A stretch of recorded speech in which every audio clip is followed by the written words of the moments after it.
চ্যানেলে নতুন হয়ে থাকলে চ্যানেলটা অবশ্যই সাবস্ক্রাইব করে দিও আর পাশে থাকা বেল আইকনটা প্রেস করে দিও যাতে আমার ভিডিও সবার আগে তোমার কাছে পৌঁছে যায়। তো আজকে আমি চলে এসেছি একদম অন্যরকম উপায়ে সুজির মিষ্টির রেসিপি নিয়ে। চলো দেখে নেওয়া যাক। এর জন্য আমি এখানে 250 গ্রাম মতো সুজি নিয়েছি। এটাকে আমি ভেজে নেব শুকনো খোলায়। যতক্ষণ না একটু লাল লাল হয়ে আসছে ততক্ষণ পর্যন্ত আমরা এটাকে একটু ভেজে নেব। হালকা একদম লাল হয়ে এলে এটাকে কিন্তু আমরা তুলে নেব। দেখো হালকা লাল হয়ে এসেছে আর আমি তুলে নিয়েছি। তারপর ওই কড়াইয়ে আমি দিয়ে দিলাম বেশ কিছুটা পরিমাণে ঘি। এখানে আমি ঘি দিয়েই করেছি। এরপর আমি ওই ঘিয়েতে দিয়ে দিলাম 1 গ্লাস মতো গরুর দুধ। এখানে তোমরা চাইলে এমনি মিল্ক পাউডারও গুলে ইউজ করতে পারো, কোনো অসুবিধা নেই।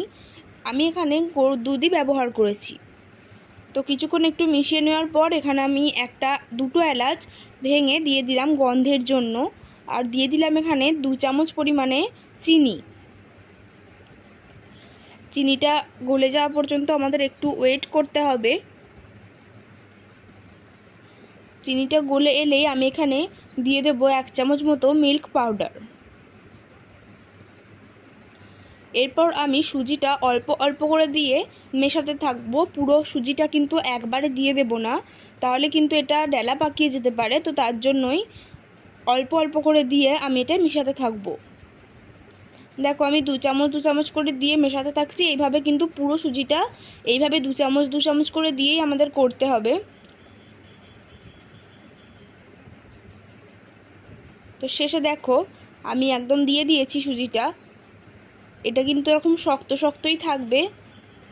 আর তোমরা চাইলে একটু জল দিয়ে নিতে পারো যাতে সুজিটা নামিয়ে নেওয়ার পর একদম শক্ত না হয়ে যায়।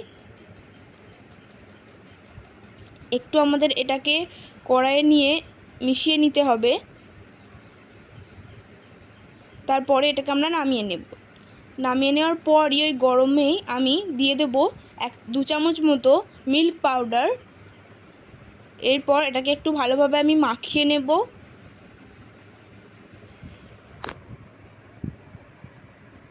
তারপর এটা থেকে মিষ্টির আকার আমি দিয়ে দেব। এই যে দেখো হাতে করে আমি নিয়ে মিষ্টির মতো আকারে করে নিচ্ছি। খুব যে বড় বড় করছি সেটা নয়, কারণ এটা রসে দেওয়ার সময় কিন্তু এমনিতেই বড় হয়ে যাবে, তাই আমি এটাকে মাঝারি সাইজেরই রেখেছি। এইভাবে আমি প্রত্যেকটা করে নেব।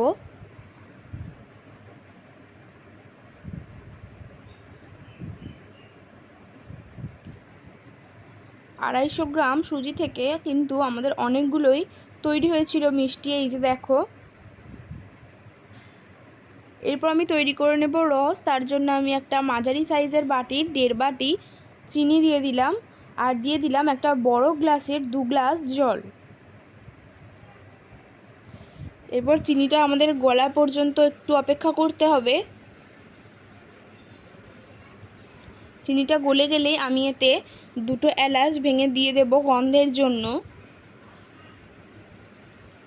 এই যে দেখো একদম যখন ফুটে আসবে এইভাবে, তখন এটাকে আমি নামিয়ে নেব।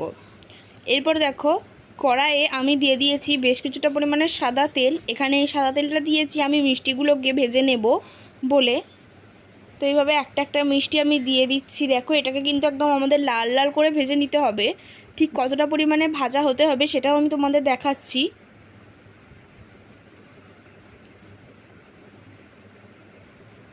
এইভাবে উল্টে পাল্টে কিন্তু আমাদের করতে হবে এটা।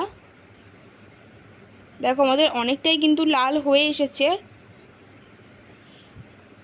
ঠিক যখন এরকম লাল হয়ে যাবে একদম কড়া করে, তখনই কিন্তু এগুলো আমাদের তুলে নিতে হবে।